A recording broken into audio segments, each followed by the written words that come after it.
Hi everyone, I'm Sally Hed Dalquist, a chronic globetrotting marathoner, and this little tip is to make sure you get to the start line on time.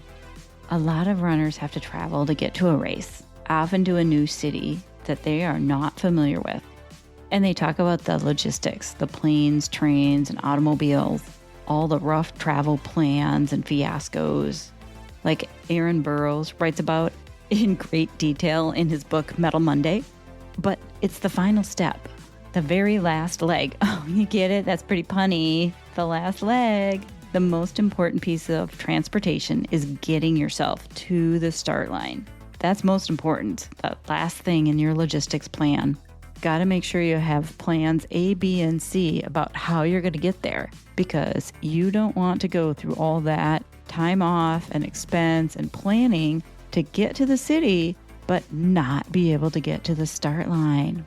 Make sure you have a backup plan to get there on time. I have anxiety dreams about this all the time. The race is starting, but I'm not ready. I show up as the gun is going off, rubbing Vaseline all over, trotting as I'm putting on a bib, grabbing snacks from tables around me, begging the race director to let me start late. Please, please. It's awful. Oh, and I'm sure it's happened to many people.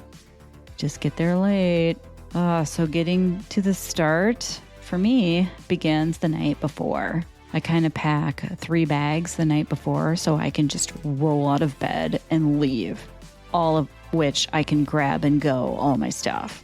So in one bag, little pile, I have my essential clothes to put on and rush out the door, like my shorts, my shirt, my watch, and my shoes. Just put those on and I can go. And then I have a second bag of supplies that I want with me at the start and to carry during the race, like sunscreen, my hat, my sunglasses, and then some snacks. And then I have a third bag of extra stuff that I can toss or leave in my drop bag, like my rain poncho or maybe a sweatshirt. All of these things, though, I can just roll out of bed, grab them, and go. Get to that start line. I really think the hardest part of a marathon is getting up in the morning. So be sure to set your alarm. Set 2 alarms. Set your phone, your watch, a travel clock, the hotel clock. Get a hotel wake-up call. Just get your butt out of bed. It's better for you to wait around at the start line than to be rushed getting there and miss the start. A couple things you can do at the start line if you're there early is put on the sunscreen, tie your shoes, comb your hair. You can eat stuff. Of course, you can go to the bathroom and adjust your clothing and all your pockets at the start line. Make sure you can get to that start line. So start by analyzing the map. What are your options to get to the start line? Figure out how you're going to get there. The easiest and most reliable way is to just walk there. So can you stay within walking distance of the start? Is there a shuttle bus? Are you going to drive a car or have someone drop you off? Is there a regular bus, an Uber or a taxi, or do you have to take a subway? Figure it out. Can you get within walking distance of the start line or to the shuttle bus? So you look at the map, at the course map, and figure out what are the most direct ways that are within 1 to 2 miles of that start. Can you stay at that hotel close by? Are there bus lines along a major street? And are they even running that early in the morning? Are there easy ways to drive and park somewhere that gets you within safe distance of walking to the start? Now is not the time to be politically correct. You want to get dropped off in a safe neighborhood that's easy to get to the start line. And New York City is not easy, and they have some rough neighborhoods.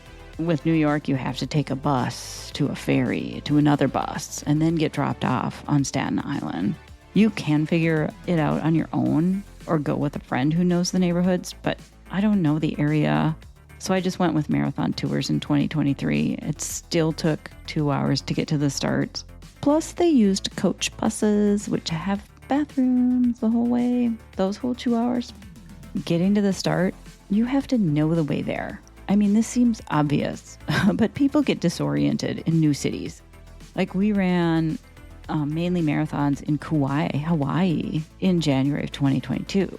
We stayed at the hotel that was only a mile away from the start and walked to the start in the rain because there really weren't any taxis at 4 a.m. But a bunch of the other runners were going to the start line. And so they picked us up. We hitched a ride in the rain in the back of a pickup truck. I mean, like who else would be out walking to the start line at 4 a.m., especially wearing a race bib? You know, you always recognize the other runners. So they picked us up. It was so great. For some reason, I always seem to end up hitchhiking on vacation, but not in real life.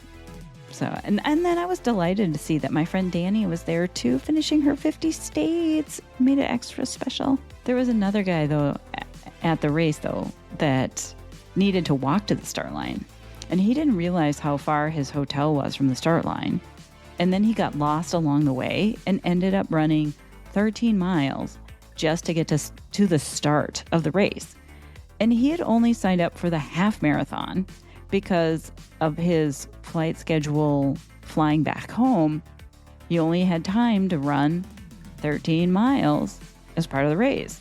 But he ended up running more than 26 miles that morning after all. In London, there's a million ways to get to the start line, but they have several start lines that are blocks and blocks apart, and all of them are busy with runners. I decided to take the subway by myself instead of taking the tour bus, because then I could sleep later. Well, when I went to the subway station, I almost had a heart attack because I was at the Charing Cross station and I asked the transport guy where to go. I told him I needed to get to Greenwich. And he gave me some directions that were different than what I had researched on Google Maps and seen. And he told me I'd have to transfer to another train, but I knew I should have a direct route. And I had a huge anxiety attack. But I knew I had enough time even if I followed his directions. So I went to the platform he told me to go to anyway. And once I started talking to other runners, I realized that I had made a mistake. I told the guy the wrong station. I told him Greenwich, but my start corral was located at the Blackheath station, which I knew, but when I got to Charing Cross, I said the wrong one. I had confused myself. So because of the other runners, I figured it out. I went to that direct train with the other runners and it was right. So no matter how much I had practiced, I still had a problem and it was my own fault. It took me a long time to calm down. Man, I was pretty upset and really relieved. If there's a shuttle bus, take the earliest bus possible to get to the start line. Be early. It's better to wait at the start than to be rushed or miss the bus.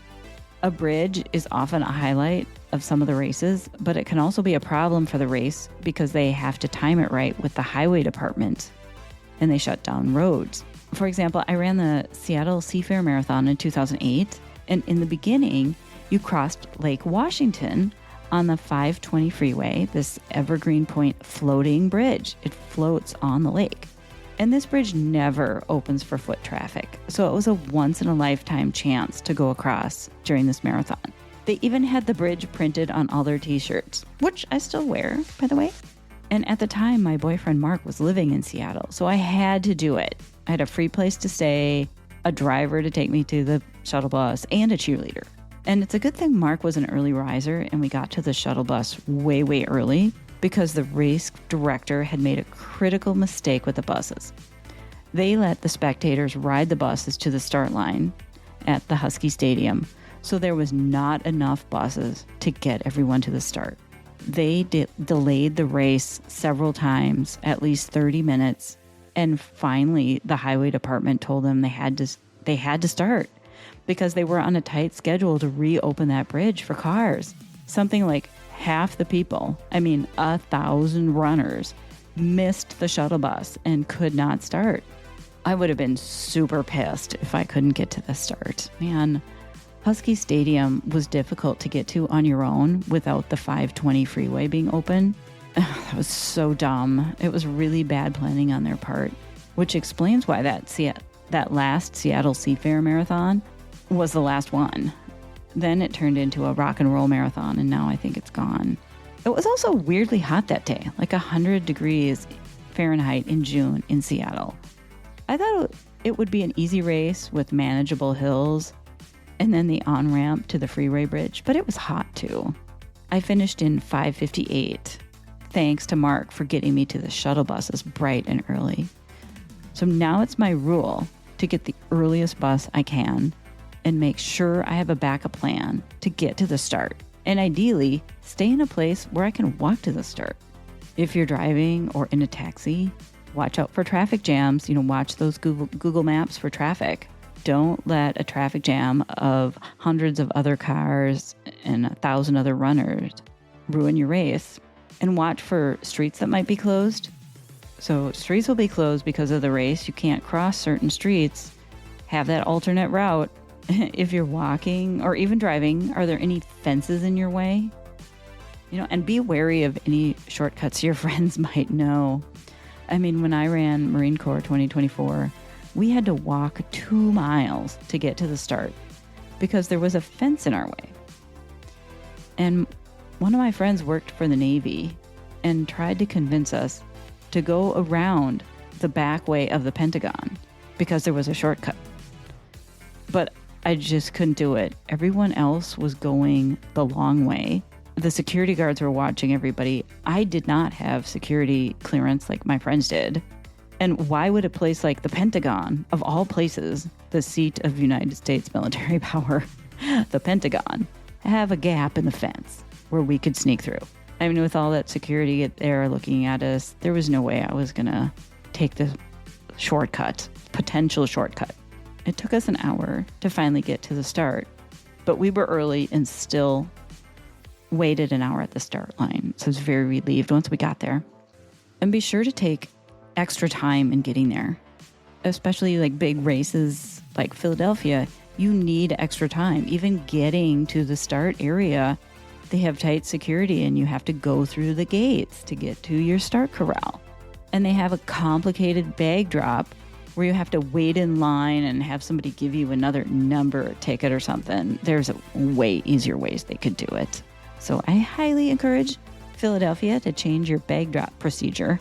Just put some garbage bins out there and have everybody toss them in, or have people toss them directly in the trucks. They don't need another ticket. So there's some options there. Sometimes the bag drop is not as quick as you think it is. And of course, you always have to wait in line for the porta potty. So make sure you can get yourself to that start line. Have several different options you can take to get there. Make sure you have a backup plan, get to that start, and don't forget to get out of bed on time. So I got a question for you now.